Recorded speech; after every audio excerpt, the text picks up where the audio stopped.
Om Swastiastu kepada Ibu Koma Febri Nianti Dantes, SHMKN, selaku dosen pengampu mata kuliah rancangan kontrak, dan teman-teman sekalian yang sedang menonton video ini. Perkenalkan, saya Lunita Patami Dewi dengan NIM 2014 101 110, kelas D semester 4, Prodi Ilmu Hukum, Universitas Pendidikan Ganesha. Pada kesempatan kali ini, saya akan mempresentasikan hasil analisis studi kasus wan prestasi dengan putusan nomor 156 garis miring PDT titik G garis miring 2018 garis miring PN Jakarta Selatan. Baik, langsung saja kita mulai ke materinya. Adapun alur yang pertama kali dibahas adalah mengenai data dan fakta hukum, selanjutnya identifikasi masalah atau isu hukum, lalu rule of law atau aturan dan ketentuan dengan kasus terkait atau dasar hukumnya, lalu selanjutnya analisa kasus. Yang pertama mengenai data dan fakta hukum. Di sini terdapat identitas para pihak, baik pihak pertama maupun pihak kedua.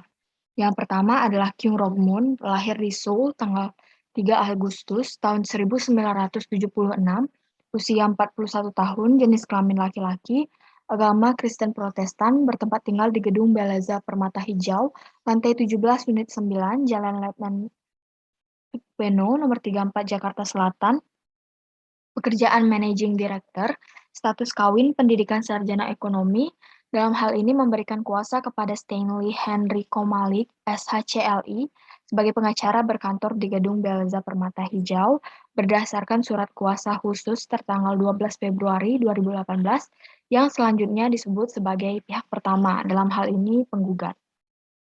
Lalu, pihak selanjutnya adalah Susanto, lahir di Pontianak, tanggal 25 Agustus tahun 1976, usia 41 tahun, jenis kelamin laki-laki, agama Islam, bertempat tinggal di Jalan Gelong Barwi Selatan, 46 RT 7 RW 1 Kelurahan Tomang, Kecamatan Grogol, Petamburan, Jakarta Barat. Karyawan swasta, status kawin, dan selanjutnya disebut sebagai pihak kedua, yakni tergugat.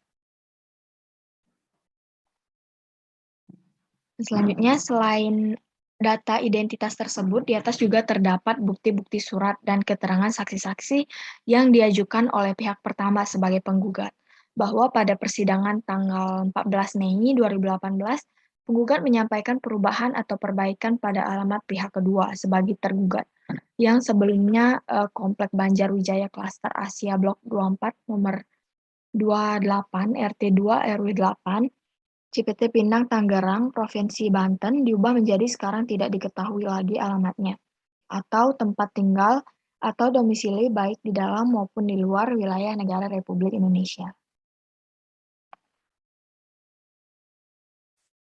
Di samping itu ada juga fakta-fakta hukum dalam studi kasus wan prestasi ini. Yang pertama bahwa pihak kedua sebagai tergugat mempunyai usaha penjualan cat khusus untuk mobil dengan nama CV Auto Karisma Sejahtera, bahwa pihak pertama sebagai penggugat adalah PT KCC Indonesia.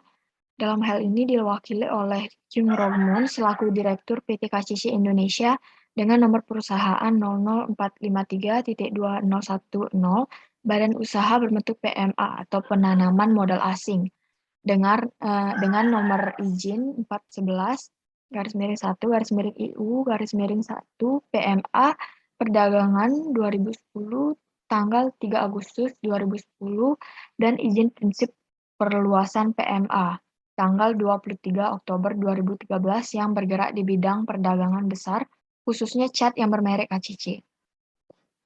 Selanjutnya bahwa tergugat selaku pembeli dan penggugat selaku pemilik atau penjual usaha perdagangan cat merek KCC telah bersepakat secara tertulis untuk membuat kesepakatan dagang dan dituangkan dalam bentuk dokumen perjanjian yang disebut perjanjian jual beli yang dibuat dalam 2 rangkap bermaterai cukup dan masing-masing dipegang para pihak.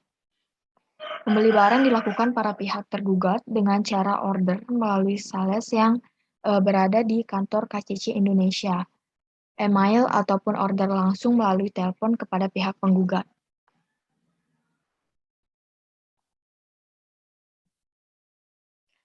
Setelah pembelian disepakati melalui purchasing order atau PO, yang dikeluarkan oleh pembeli maupun pihak penjual atau PT KCC, maka pihak penjual PT KCC Indonesia segera mengeluarkan delivery order atau DO yang dicantumkan juga credit terms atau term payment atau jangka waktu pembayaran, bahwa pada pasal 2 ayat 2 dalam perjanjian jual beli tercantum pembayaran juga dapat dilakukan dengan cara mentransfer kepada pihak pertama atau penggugat setelah barang diterima minimal 14 hari sejak barang diterima pihak kedua atau tergugat atau kesempatan lain yang disetujui pihak kedua eh, yang disetujui antara kedua belah pihak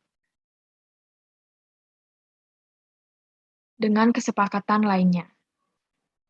Lalu bahwa pasal 2 ayat 3 jika terjadi keterlambatan pembayaran dari kesepakatan yang telah disetujui kedua belah pihak, maka pihak kedua menanggung segala biaya keterlambatan yang timbul sebesar 1% per minggu sejak keterlambatan. Sejak tanggal 29 Desember 2016 sampai dengan tanggal 3 Februari 2017, pihak kedua yakni tergugat telah melakukan transaksi pembelian dengan pihak pertama yakni penggugat yaitu pembelian cat dengan perincian sebagai berikut sebanyak 4 kali dan totalnya adalah Rp49.764.000.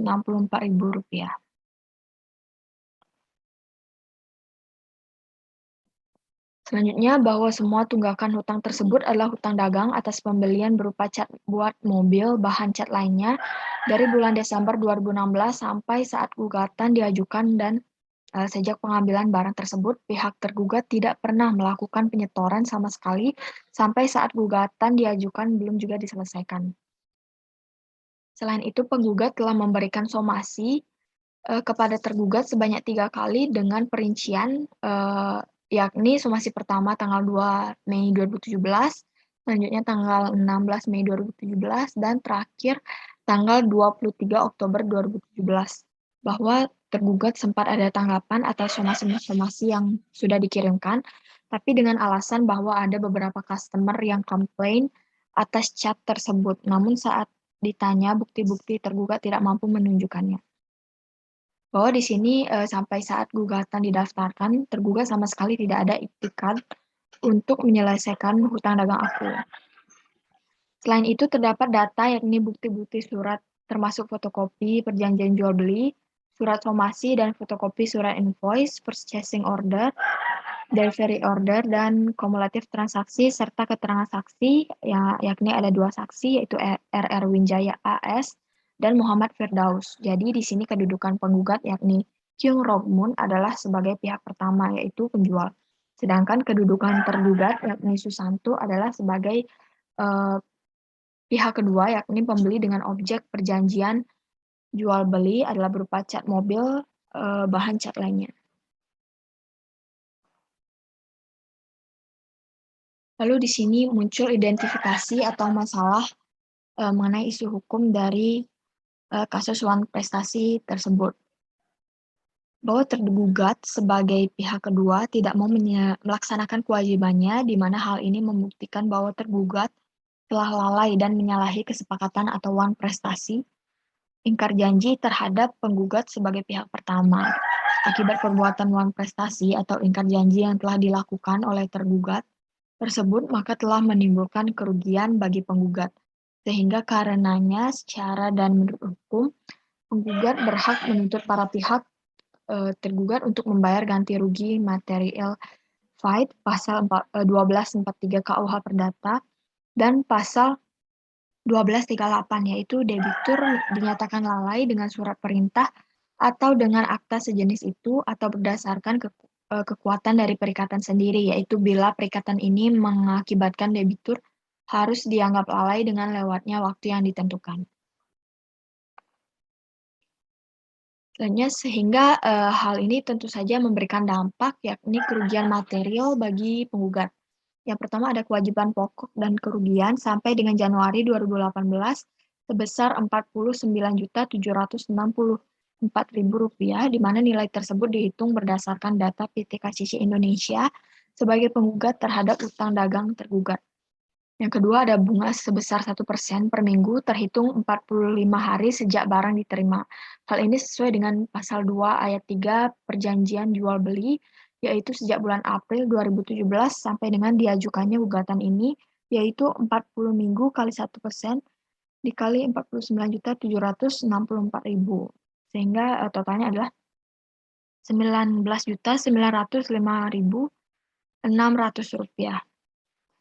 Dan bahwa dari jumlah seluruh kerugian tersebut sebesar 69.670.000 rupiah, menurut hukum, penggugat berhak pula untuk menuntut bunga sebesar 2% sebagai setiap bulannya, terhitung sejak gugatan ini didaftarkan pada Kepaniteraan Pengadilan Negeri Jakarta Selatan sampai dengan dibayar secara tunai dan sekaligus lunas.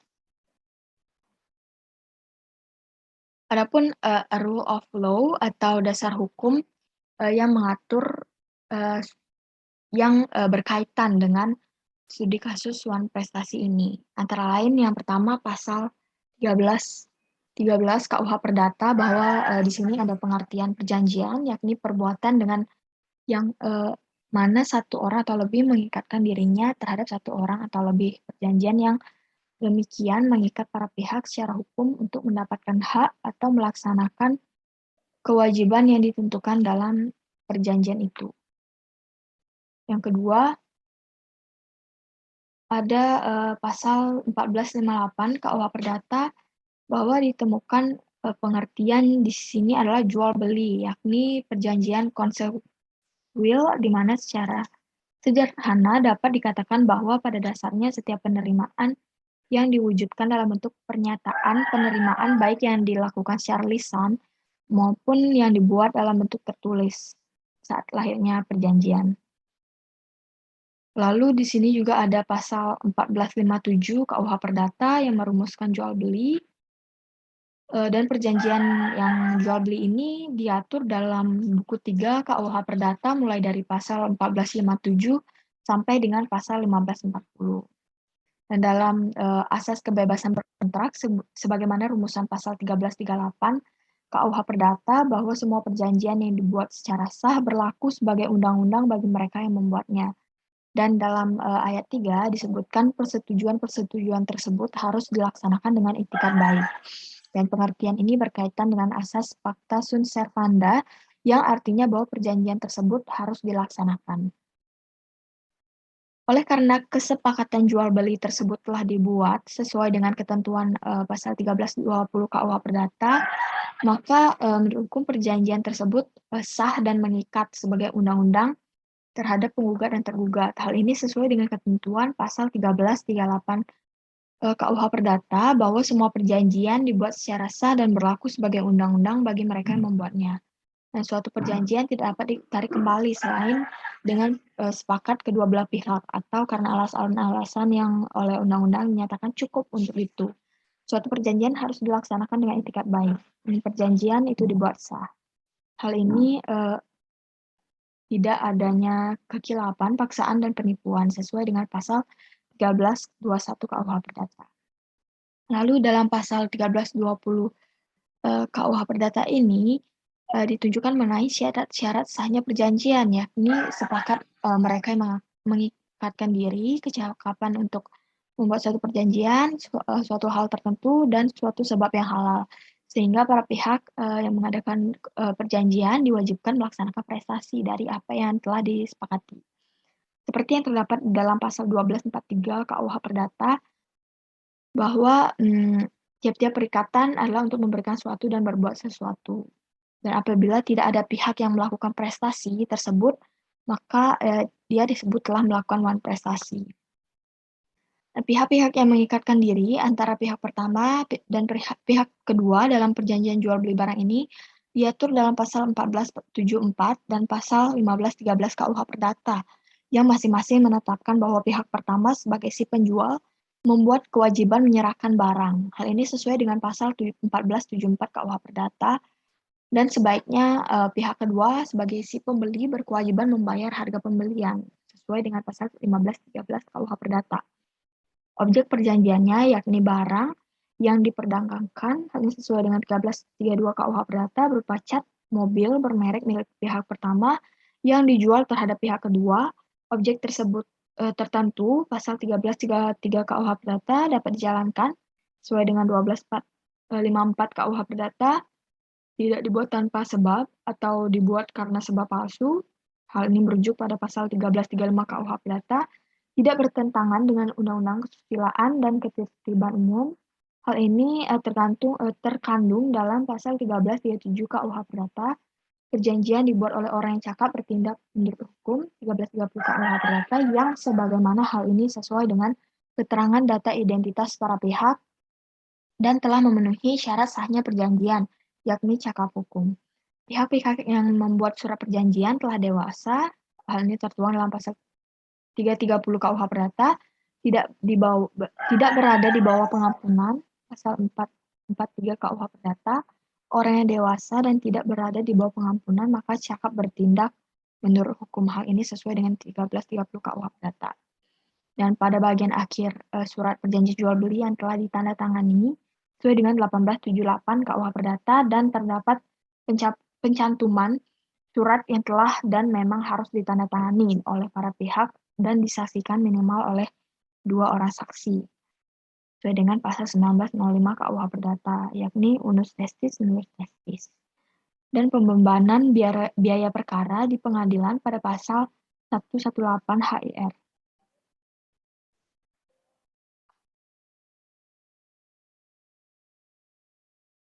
Lalu pada analisa kasusnya, kita dapat mengetahui bahwa pada hari Selasa tanggal 15 November 2016 telah terjadi perjanjian jual beli barang di Jakarta Selatan oleh dan antara Kyung Rong-mun bertindak untuk dan atas nama PT KCC Indonesia yang berkedudukan di Beleza Office Tower, lantai 17, unit 9, Jalan Ledjen Supeno atau Arteri Permata Hijau, Jakarta Selatan disebut sebagai pihak pertama atau penggugat, dan Susanto bertindak untuk dan atas nama CV Auto Karisma Sejahtera yang berkedudukan di Tangerang disebut sebagai pihak kedua atau tergugat. Selanjutnya, pihak pertama bermaksud menjual cat dan lain-lain kepada pihak kedua, dan pihak kedua setuju membeli cat kepada pihak pertama dengan perincian yaitu sesuai dengan purchasing order atau PO terlampir yang telah disebutkan sebelumnya. Dan para pihak untuk itu sepakat dan mengikatkan diri dalam perjanjian jual beli dengan ketentuan dan syarat-syarat yang diatur dalam pasal-pasal perjanjian ini. Karena adanya perjanjian jual beli barang yang mengakibatkan hubungan timbal balik antara kedua belah pihak, serta kedua belah pihak memiliki hak dan kewajibannya masing-masing yang saling berhadapan, maka timbul peristiwa hukum yakni jual beli sebagai suatu perbuatan hukum yang mana menggerakkan hukum dan terdapat akibat hukumnya. Lalu perjanjian jual beli antara penggugat dan tergugat yang telah ditandatangani pada hari Selasa tanggal 15 November 2016 antara kedua belah pihak yang masing-masing mempunyai kekuatan hukum yang sama adalah sah dan mengikat sebagai undang-undang terhadap penggugat dan para pihak tergugat. Kedua belah pihak telah menyepakati perjanjian tersebut dengan cara atau metode pembayaran yang tertuang dalam pasal 2 di surat perjanjian jual beli ini, yang dimana pembayaran harga pembelian barang tersebut dilakukan secara tunai atau melalui cek atau BG, bilet giro, pada saat penandatanganan perjanjian jual beli ini. Dimana pembayaran juga dapat dilakukan dengan cara mentransfer kepada pihak pertama setelah barang diterima minimal 45 hari sejak barang diterima pihak kedua atau kesepakatan lain yang disetujui antara kedua belah pihak, dan apabila terjadi keterlambatan pembayaran dari kesepakatan yang telah disetujui kedua belah pihak, maka pihak kedua menanggung segala biaya keterlambatan yang timbul sebesar 1% per minggu sejak keterlambatan. Pihak kedua atau tergugat melakukan transaksi pembelian dengan pihak pertama atau penggugat dengan perincian jumlah hutang dagang atas pembelian cat buat mobil dan bahan cat lainnya keseluruhannya yakni Rp49.764.000. Akan tetapi tergugat sejak pengambilan barang tersebut tidak pernah melakukan penyetoran sampai gugatan ini diajukan. Hal ini didukung dengan keterangan saksi-saksi pihak pertama, yakni penggugat yang menerangkan bahwa tergugat telah membeli cat pada penggugat, namun hingga saat ini belum melakukan pembayaran sejumlah Rp49.764.000 dan atas keterlambatan pembayaran tersebut, selanjutnya penggugat telah melakukan somasi terhadap tergugat.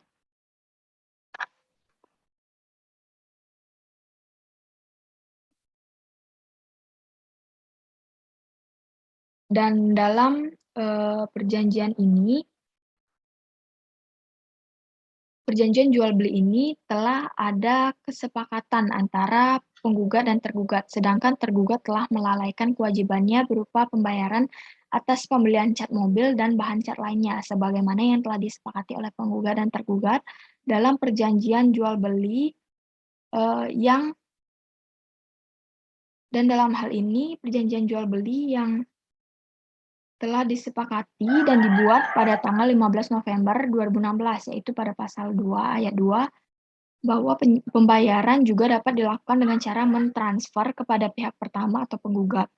Setelah barang diterima minimal 14 hari sejak barang diterima, pihak kedua atau tergugat atau kesepakatan lain yang disetujui antara kedua belah pihak, dan oleh karenanya maka tergugat telah melakukan wan prestasi.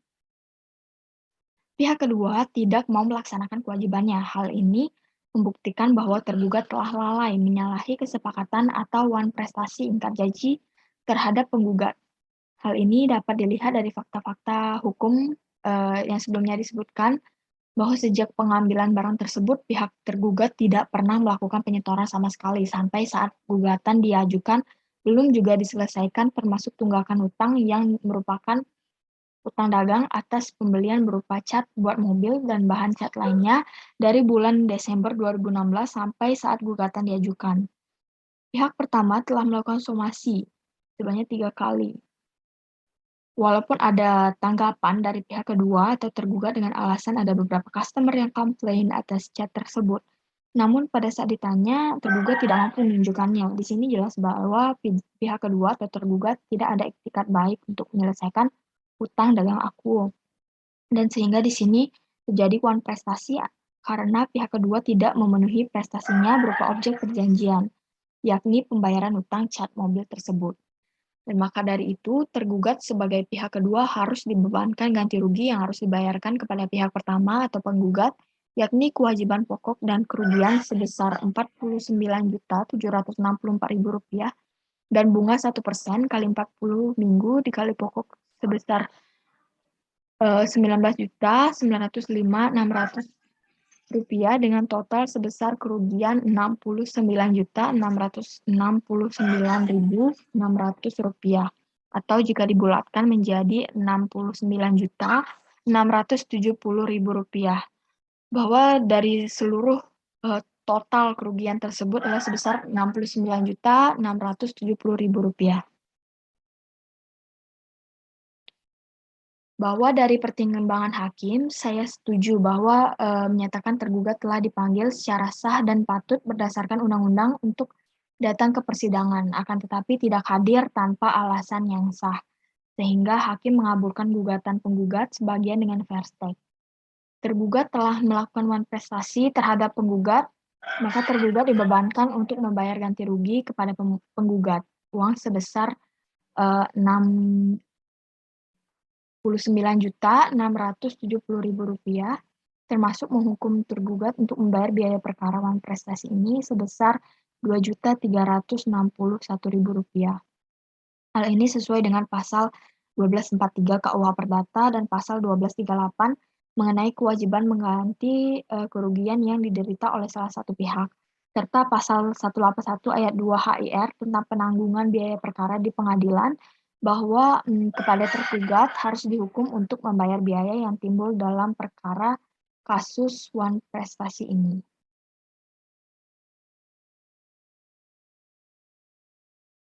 Jadi dapat diketahui bahwa kesimpulan dari kasus wan prestasi ini adalah terjadi kesepakatan antara kedua belah pihak, baik Kyung Rong Moon yang bertindak atas nama PT Kalcici Indonesia dan Susanto untuk dan atas nama CV Auto Karisma Sejahtera yang disebut sebagai pihak kedua. Selanjutnya, pihak pertama bermaksud menjual objek perjanjian berupa cat dan lain-lain kepada pihak kedua. Dan pihak kedua setuju membeli cat kepada pihak pertama dengan perincian yaitu sesuai dengan purchasing order terlampir, dan para pihak untuk itu sepakat mengikatkan diri dalam perjanjian jual beli dengan ketentuan dan syarat-syarat yang diatur dalam pasal-pasal perjanjian ini. Dan perjanjian jual beli tersebut telah memenuhi unsur-unsur perjanjian termasuk dasar hukum perjanjian dengan isinya yang memenuhi unsur esensialia, naturalia, dan aksidentalia. Namun pihak kedua yakni tergugat tidak memenuhi prestasi yang diperjanjikan dan tidak berikhtiar untuk menyelesaikan hutang dagang aku yang disebabkan karena kelalaian atau ingkar janji. Sehingga di sini pihak pertama yakni penggugat merasa dirugikan dan terjadi uang prestasi. Maka dari itu pihak kedua atau tergugat harus membayar dan dibebankan ganti rugi terhadap pihak pertama akibat kerugian yang ditimbulkan dalam perkara wan prestasi ini. Baik, sekian dari presentasi saya. Mohon maaf apabila ada kata-kata yang kurang berkenan atau salah kata. Akhir kata saya ucapkan terima kasih. Om Santi, Santi, Santi Om.